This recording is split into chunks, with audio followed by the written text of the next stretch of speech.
Welcome to Resilience in Life and Leadership with your host, Stephanie Olson.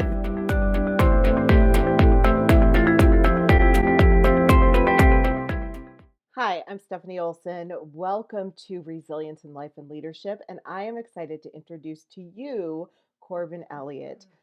Corbin is a psychological strategist. In other words, he leverages analytical cause and effect problem solving to facilitate a higher degree of emotional well-being and life satisfaction. Through his company, Peace and Purpose, Corbin writes books and produces a podcast to show his audience that they don't need to settle for a life that is not less than the one they are capable of living. So welcome, Corbin Elliott. Hello, and welcome to Resilience in Life and Leadership. And I am excited to have Corbin Elliott on our show. Corbin, welcome. What's going on? Happy New Year. What a lovely New Year. Let's Got a fresh set of cards today. For you. Awesome. Yes, I have resigned myself to not say anything like this is going to be the best year ever, because that's what I said in 2019. So I've just stopped saying that. Naturally. So, yeah. So tell me a little bit about yourself and your story. Yeah, so the whole reason I got into this dude on the internet thing is because I sort of postgraduate, I had a similar experience to I think what a lot of people have, in that I lacked direction in a lot. I think it's one of those turning points in your life, and I know there's blocks of these, sort of quarter life or after school, midlife, throughout your life, you come to a turning point, and that was what happened to me, and that's what got me started in this. So my big thing was I didn't know what in the world I was going to do with myself career-wise. I had a bunch of things, a bunch of interests, but I was pursuing the one that I was committed to for the wrong reasons, essentially, to come to find out later. So I was a pre-medical student, and for the white collar, what my friends are going to think, what my family's going to say at a cocktail party reasons, I was going after that. And it ended up being super problematic, more than I realized at first, because as a result of that, because I wasn't, doing what I wanted to do with my life, I started to get a lot of health problems. So, very bad anxiety started out with the mental component, but it turned out being worse than that. There was a lot of muscle spasms. There was physical repercussions for making choices that weren't aligned with who I was, I guess you could say. Yeah. And I got to a really bad place. I mean, I was literally bedridden with anxiety, but not from I don't want to get out of bed, from like my body wouldn't let me, from a muscular standpoint. Wow. So a lot of somatic symptoms. Psychosomatic, 100%. Yeah, wow.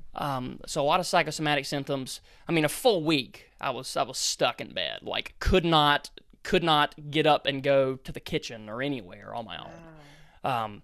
So I got to that point, and then I made a different decision. Thankfully, I didn't really have a choice at that point. So I wish I could say that, oh yeah, early in the process, I saw that this doctor thing wasn't the right thing, and I decided to be bold and do something else. I mean, I had to be bold, but I didn't have too much of a choice at that point. Let me put it that way.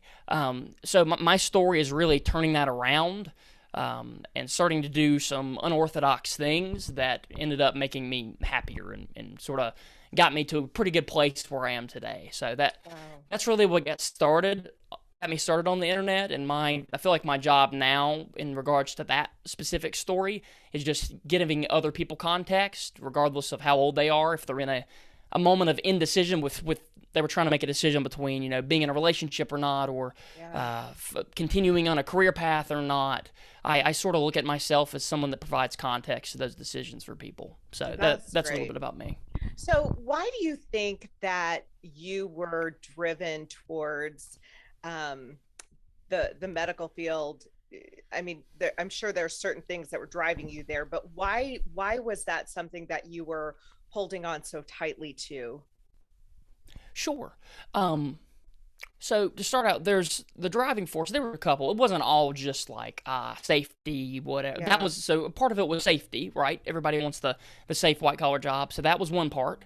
Another part was I really like the brain. I like neuroscience. I like psychology. So that actually was a true fit. Okay. Um, but I mean, there's a lot of things. There's the social hierarchy thing, that comes along with it. There's, Sure. like I said, the safety thing. But there was on some level an interest. Okay. What sort of locked me in it though was one this is a common thing, fear of what people might think, right? I couldn't Mm-hmm. pull out the what do you do, say something, and then have no more poking questions, right? I would no longer have that. Um, Second was sort of the people that were close thinking, uh, sort of getting annoyed, like, oh, the dude, he started going down a path, now he's retracting that and going Mm-hmm. somewhere else. So for a lot of those reasons, including the quite blatant financial security Sure. reason, those are some of the reasons I think they kept me locked in. For the financial reasons and the social reasons. Mm-hmm. So I think a combination of those things. But learning to get out of that was a crazy process. So, what made you did you understand at first that your symptoms were based on some of this anxiety and things like that, or were you, I mean, how long did it take for you to go from okay, I'm bedridden to I need to make do something different? Yeah, well, so it was interesting. Bedridden was late in the process, Okay. actually. So building up, um, I actually thought there was something structurally wrong, or well, I was just trying to check off boxes and make sure that process of elimination. Right. So, I mean, I was going in. I mean, I was getting X-rays because I mean, it wasn't just now I've got places that I know if I'm doing something wrong, the anxiety will flare up, and we can get to that. But like I was having back problems, like mid Mm-hmm. backs, thoracic area problems. I was having lots of chest pain, but specifically with the mid back. I mean, I went and got an X-ray. I went and talked to my primary care doctor. Like I did a bunch of things to Right. sort of try to check things off. Um, and after just sort of going through every other box, I'm like, well, I guess this is something psychological that's giving me a problem. Um, and that's sort of how I figured out that it was that because I pretty much canceled everything else out. Wow. Um, yeah, so that's sort of how I got there, and of course that's the last thing that I wanted to admit it was to Yeah. myself, Yeah. right? Because because the good thing that I tell people to ask themselves now is what do you know that you don't want to tell yourself? Like I what do you like that. like what do you actually know that Yes. you don't want to tell yourself? And that was what it was that medicine wasn't for me. I knew that, but I did not want to admit that to myself because Wow. if I did that, I'd have to change. Right. Okay. So that's interesting. Would you say that is primarily the stigma behind mental illness, things like that? Or would that have been the fear of, okay, well, now I really do have to do something different? The second option. I Okay. wasn't. I actually. I don't think I really fell into the mental stigma crowd or as far as like me that being the reason that I didn't. I Yeah. mean, I didn't care if other Yeah. people knew. I Sure. cared that I'd admit it to myself. And then you have two options whenever you know something about yourself that is different from the actions and behaviors you're currently taking. One is you can try to I always forget the word for this. Try to make sense of it for yourself. Like make sense Right. that I know this about myself, but I'm still doing the things that do not reflect that. Or You kind of I have to justify actually it. make a change. Just Yeah. thank you. Justify. I could Yeah. either justify it or make a change, and I couldn't justify it at that point. I mean, I'd been trying to do that for a year at that point. Yeah. So I had to make a change, and I knew that'd be uncomfortable. Wow. Okay. So then what? Yeah. So, from there it was sort of because, like I said, I had a lot of interests. Right. It was a series of me being super uncomfortable and then trying to figure out what I actually wanted to do. Mm, So that's when I went into that process fully, which I had been doing a little bit before. Um, but I think I was burying myself in, which was not hard to do with pre-medical classes, burying myself in my work, Yeah. because I had taken some really difficult classes at that point. But right after that period, I was like, all right, there's no more work. It's time to figure things out, Wow. which was super uncomfortable. So really, I just figured out a bunch of different exercises to figure out what I wanted in my life and sort of clear out the fuzz of what maybe other people were suggesting to me. Yeah. Um, so Because a then lot of other people have a lot of big plans for us, right? yes, Yeah. yes, yeah, no, that's definitely true. Um, and yeah, it's especially hard because those plans Mhm. and the same mindsets, oftentimes we inherit them, or the people that are around us, we sort of have an element of that in us. Yeah. But a lot of times for me, the blueprint didn't work. Some people, I'm sure it totally works. Like, I mean, I'm sure it does. Like, becoming a doctor is great for some people, with a different personality, with different wants. Right. But I had to figure out that blueprint wasn't for me, and then deal with the discomfort of making my own blueprint and being uncertain about that while I had voices in my ear. So that's what essentially that next months and months of me figuring things out was. Wow. And you just have to wonder how many people have this designed blueprint for their lives and just kind of follow through. And even though it's probably not where they're supposed to be, they're just going to trudge forward because that's what they Yes. know. Yeah. Yes. Well, I mean, Wow. it's hard. Talk about resilience. Here, Yeah. here it is. It's whenever you don't continue down the map Mm. that a lot of the people in your community, not meaning bad for you, have, and the Hmm. one they followed. The most resilient part is you creating your own map and not having the whole thing finished while that other map is still whispering in your ear. That's actually the hardest thing. I found, at So least. I mean, what do I know? But tell yeah. me about that. What did that look like for you? I mean, so as far as creating my own map, it came from, I didn't do a lot of it wasn't guesswork. So I got a technique from actually a girl named Ashley Stahl. She runs a great podcast. Anyway, which is really helpful. It's something called joy journaling. Oh, And okay. so how it works is at the end of a day, you take 5 minutes, however long, to just pour out on a piece of paper the things that you liked the most about the day. So like that you enjoyed the most, were the most fun, whatever. Um, and then you do that for some period of time. I did it for 30 days. That seemed to work pretty well, but I'm not going to put a box around what you got to do. Um, and at the end of the 30 days or 15 or whenever, I just sort of looked back and checked for commonalities. So I looked at the things that I liked consistently. And from there, I just reverse engineered my plans and everything to create the life structure that made the time that I spent in those joy moments high, like the most time possible in the moments that I liked. And I set up the career and the living situations and everything, still working on some of it, to maximize my time spent in things I like and minimize the time I spend in things that I don't like. I love that. So yeah, that was one of my procedures, at least. There's a multitude, but yeah. So how long did it take you to get to that place where you were pretty confident with this is what I'm supposed to be doing? It takes a bit. Or well, at least for me, it took a bit. Yeah. Um, One, because not because of maybe I internally didn't know, but because internally, yet again, didn't want to admit it to myself. Like I'm Yeah. still working through those blocks of going, maybe I should just return to the old thing that I know, right? That's a common thing that people talk Right. about, to the familiar, because this is completely unknown. A lot of the things I do completely out of the box of what in the world is that dude doing compared to what my friends and family and a lot of even the people I went to college with would think. But it took me a while.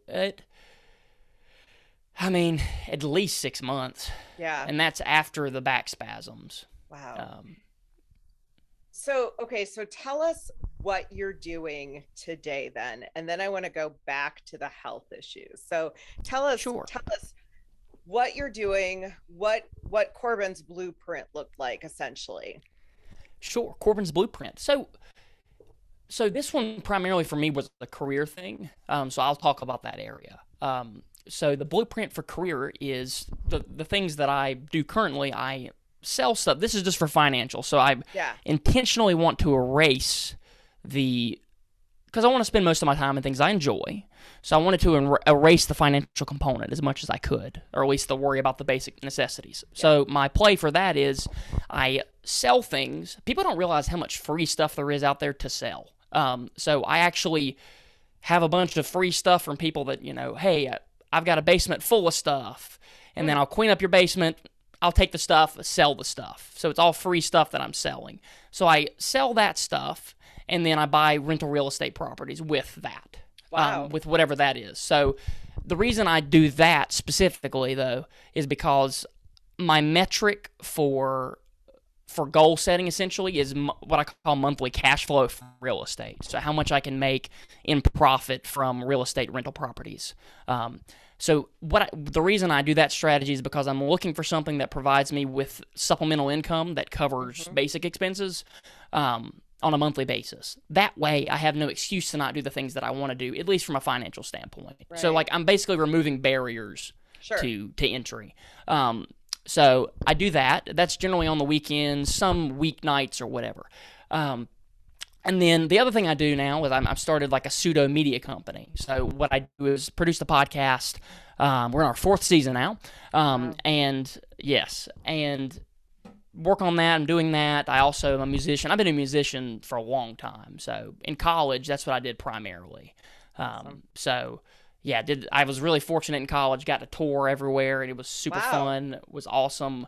So that's looking like the second leg of the media company. Okay. And the goal of that entire company is it's going to have what I strive for is the entertainment value of Netflix and the helpfulness of like a psychology book or a self-help book, but together. So it helps people with the motivation to listen to something and actually watch it now, because I'm starting to shoot video as well.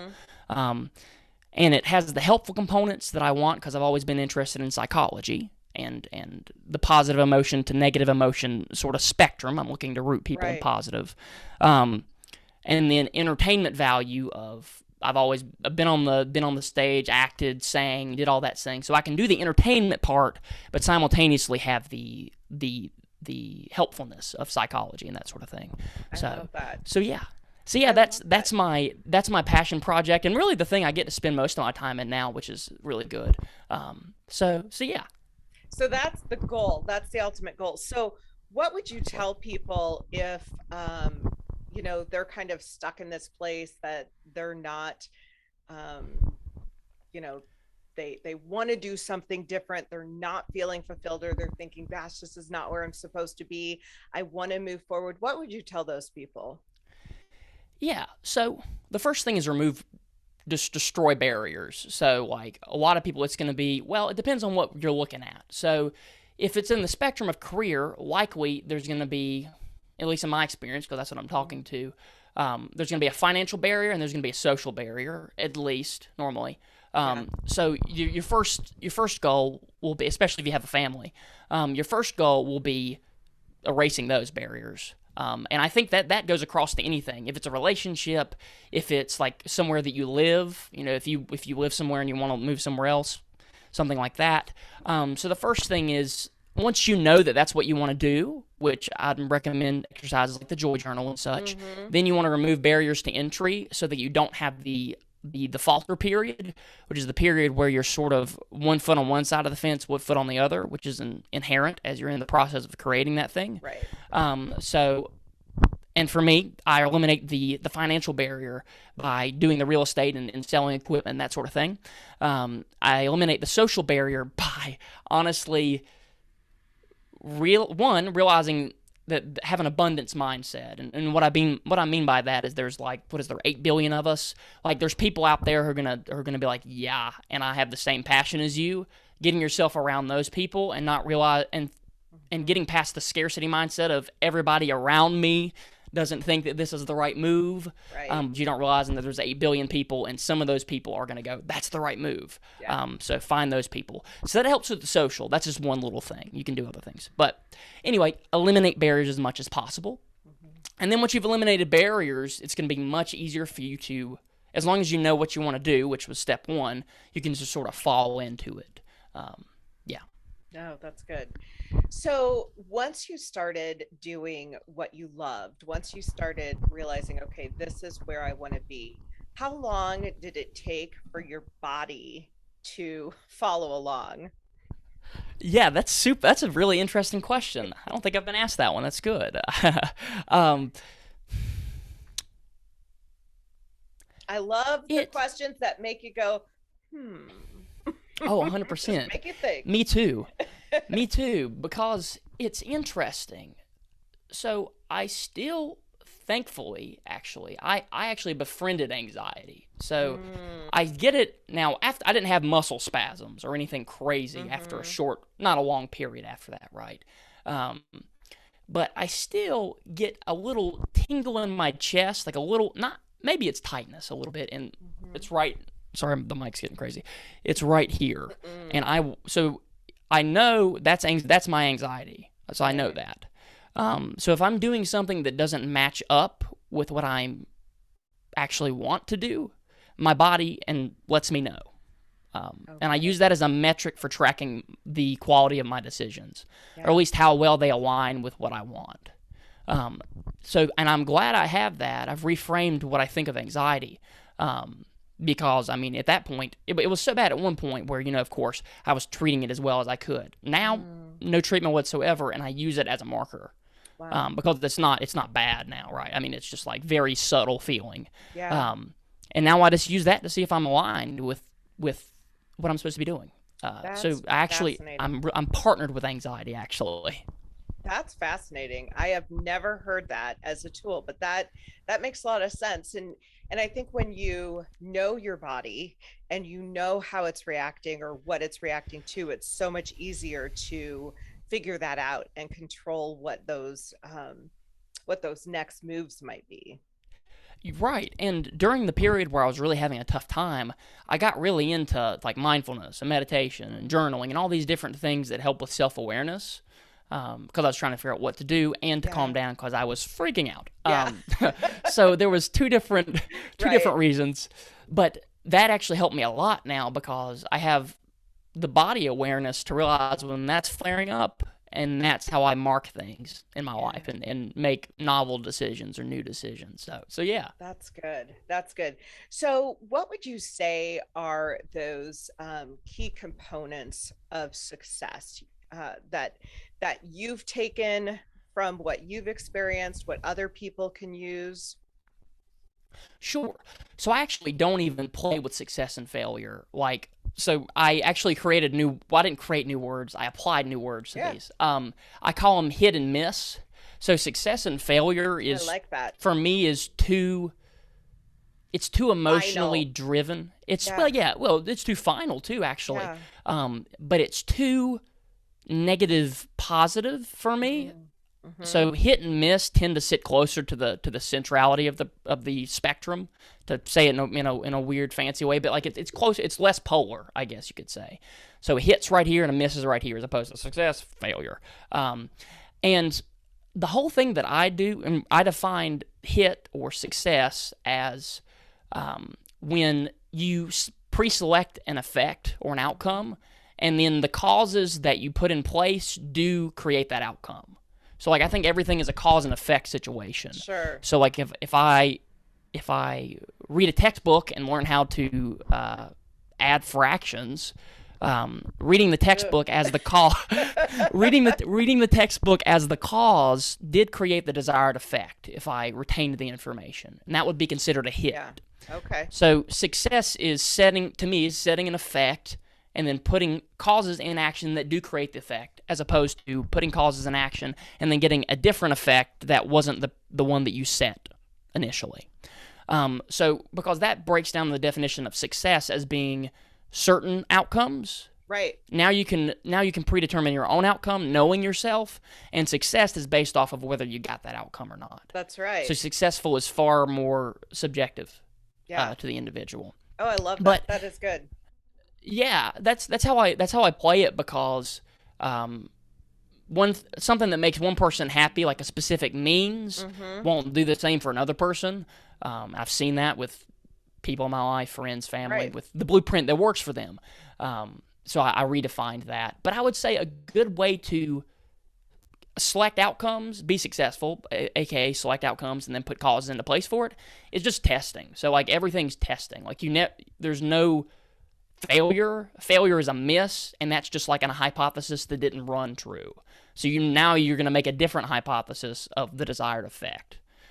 So like you set an effect, say I want to have $5,000 passive income on a monthly basis. Then you put causes into effect. Maybe the first line of cause selection doesn't work, and then you just retest with new causes. So that's how I look at it, and you just keep testing and trying different pieces until you get the effect you want. So you just collect data. Yeah. Would be success. Okay. So, what does resilience mean to you? Yeah, I think whenever things suck, being able to I love it. because they inevitably do, right? Yeah. At times, Yep. happiness, I call it approaching zero. Like you won't get fully happiness, but dang, my goal is to try to get you approaching zero on it. As far as not being happy. Anyway, I would say resilience is being able to keep walking towards the thing that you understand will be good for you Yeah. while bad things are happening currently. Like you're in a bad environment, it's stormy, you're scared, you got people yelling in your ear to not keep doing whatever you're doing, Yeah. but you're able to keep doing it because you have set the necessary motivation markers or whatever to keep doing it. That's good. So that's what I'd say broadly. I love that. So, through your perseverance of finding a new blueprint, do you feel like you've received the support from family and friends to, what you're doing now as opposed to what you were doing? Yeah, as best as they can possibly do. So I'm just very different from everyone I know. So like it's hard for them maybe to understand. I like nobody I know has ever built like a brand or a business. Mm, So that's interesting. different, right? Yeah. But I mean, because if you look at it, all three sources of income for me are not from working for someone, which Right. is like everybody's like, what Non-traditional. in the world? Oh yeah, completely not traditional. It's like, yeah, yeah. So that's different. It's non-traditional in the sense of being employees as opposed to like employers. And Right. people Right. don't. A lot of people in my life don't understand the employer side or like the pieces involved with that. Sure. But talking about support, they've done as best that they can. I mean, honestly about it. That's great. They don't understand a lot of aspects of it, but I don't get a lot of flack at this point. I've also, in the past, I call myself a recovering pacifist. So I used to sort of pander to people, as was probably clear in my story, or pander a little bit more. And now it's very much, if I'm aligned with myself, I'm just doing that while trying not to harm other people. But sometimes there's growing pains Yeah. involved with people around you that knew you was one person and was one maybe personality type or doing one thing, whatever. Yeah. And it's a little like hand in a bucket of cold water for people sometimes, just a little uncomfortable. So aside from that, I try not to do damage, but I'm being true to myself. That's sort of how I play it now. Wow, that's great. So how can people find you? And when they do, what will they find? That's a very weird question, but I don't know. Yeah, It seems sure. appropriate with you. Sounds like there's a box inside of a box, and then in that box, what do we find? That's right. So you can find me. So the Peace and Purpose podcast, the audio version, which is what we've been running for the past 3 seasons, that's like everywhere. Like if you type it in anywhere, it'll pop up. So Awesome. if you go on Google, type in the Peace and Purpose podcast, we're the whole first page. So any of that is Fantastic. us. Also Spotify and Apple Podcasts. More recently, actually as of yesterday, we released our first YouTube video. So we're going to be shooting video as well now. So I've been working on my lighting. Hope it looks pretty good. You look awesome. But yeah, so we'll be on YouTube as well, and we'll That's great. be under the channel name Affect Media. So it's like AFFECT Media. You can find us on there as well, and then we also have a website. So it's called affectmediaproductions.com. So any of those places, don't get overwhelmed with all the places I'm trying to send you. Just pick one and have fun. That's awesome. I love it. And I will make sure to put those in all of the podcast notes so that people can find you and definitely listen to the Peace and Purpose podcast. I love the name of that podcast because your purpose and finding that can sometimes be a rocky journey, and it doesn't always it can be feel terrible. so peaceful. It can. I'm not even going to dampen it. It can be horrible. That's right. Yes. So I do love that. I love that name. It is just amazing. So what would you tell people listening? Just your final thoughts on we're going into a new year, and this is the time where people always want to do those New Year's resolutions and change themselves. And I think it really can't be about, I'm going to reinvent myself. It's got to be about walking through each thing and saying, okay, this is what I want to do next, and this is who I am. Yes. So talk to me about that a little bit. Yeah, I think you made a really good point about the not reinventing yourself. I think the better way to do it is just to like know yourself. So like know the one you've already got. Yeah, right. I would recommend if you aren't clear on exactly what you want in your life just across the spectrum, that's your project, I think. Because if you don't have clarity, depending on the level, but if you're really lacking clarity, it is horrible. Because I mean, that's really my story, and the fogginess of that. Yeah. But once you have clarity, at least some level of it, it really, like how you feel on a daily basis is completely revolutionized. And that's what I know, that because I only speak to things that I've experienced, and I've experienced that. So get to know yourself, find clarity on the person you are, not reinvent. You don't want to make yourself something you're not. So like figure out who you are, and then and then map what you do on a daily basis based off of what you find. Right. So all that new you crap, don't deal with that. Just be the you are and embrace that, and add to that maybe. Yeah, the problem is people don't know who they are. Mm-hmm. Like we're not living in alignment with what we internally want. Yeah. And it's hard to know that sometimes. So like like I said, it takes some time, and it's not the most comfortable thing ever at times. Mm-hmm. But it's one of those things that when you go through the valley and you end up on the peak, you realize that it was so worth it. It's ridiculous. Right. So I would not recommend reinventing yourself. I'd recommend getting to know yourself and then acting in accordance with that. That is so good. Well, Corbin, I've really appreciated talking to you. I loved it. I love what you're doing. I love what you did. And congratulations to you. It's so exciting. And thank you so much. I will personally be tuning in to Peace and Purpose Woohoo! podcast. So thank you. I appreciate it. And then we will make sure to put all of Corbin's information in the podcast so that you can reach out to him. And I just want to thank you because you got a great story. Well, thank you so much. I appreciate you having me on, and letting me share. Awesome. Thank you. And thank you for listening to Resilience in Life and Leadership. We'll see you next time. Thank you for listening. Please share with anyone you think will benefit from this podcast.